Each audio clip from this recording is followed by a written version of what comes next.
බොහොම පැහැදිලිව මේ ආයතන දේශපාලන නායකත්වයක් යටතේ කඩා දමලා මේ දුර්වල නියාමන පරිසරයන් ඇති කරලා රේගුවට ක්‍රියාත්මක වෙන්න අවශ්‍ය පහසුකම් සකස් කරලා නැතුව වරායේ තදබදයක් ඇති වෙනකන් දැන් ඒ තත්වයට එනකන් ආණ්ඩු කළේ අපි නෙවෙයිනේ. මේ තත්ත්වය ඇති වෙන්නේ 2024 දෙසැම්බර් මාසයේදී.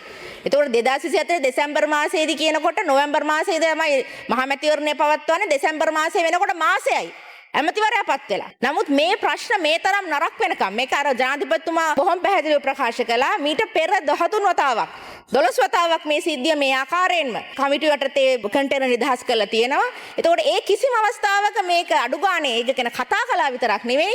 එහෙම ප්‍රශ්නයක් මතුවෙනවා. ඒ හින්දා ඒකට යම් කිසි තීරසාර විසඳුමක් ලබා දෙනවා කියලා අදහසක්වත් මේ පාර්ලිමේන්තුව තුළ කතා වෙලා නැහැ. අපි මේ ප්‍රශ්නේ අපි හරි ගස්සනවා. ඉස්සරහටත් මේක ක්‍රමක්‍රමයෙන් හරි ගස්සනවා. ඒ වගේම අපි මතක් කරන්නට කැමතියි මේ ප්‍රශ්නය පිළිබඳව විමර්ශනයක් සිදු කරන්නට නියම කළේ මුදල් ඇමතිවරයා ලෙස විශේෂ ඇමතිවරයා ලෙස ජනාධිපතිතුමා.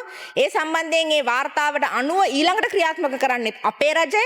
මේක දැනටමත් CID එකට මේ සම්බන්ධව වෙනත් කරුණු තියෙනවද කියලා වාර්තා කිරීමට විමර්ශනයට යොමු කරලායි තියෙන්නේ. එහෙම තියෙද්දි මේ අයිස් කතන්දරයක් යට ගහන්නට මේගොල්ලෝ ඉඳගෙන මේ අයිස් කන්ටේනර් ආපු හින්දා මේ දූෂණයක කතා කරනවා. මම හිතන්නේ මෙන්න මේ කාරණය මේ ඩිෆ්ලෙක්ෂන් එක ඩිස්ට්‍රැක්ෂන් එක මේ කරන්නේ අවධානය වෙනත් එකට යොමු කරන්නයි මම උත්සාහ කරන්නේ. ඒ උත්සාහය කොහොමද ජනතාව ගණන් ගන්නේ නැහැ.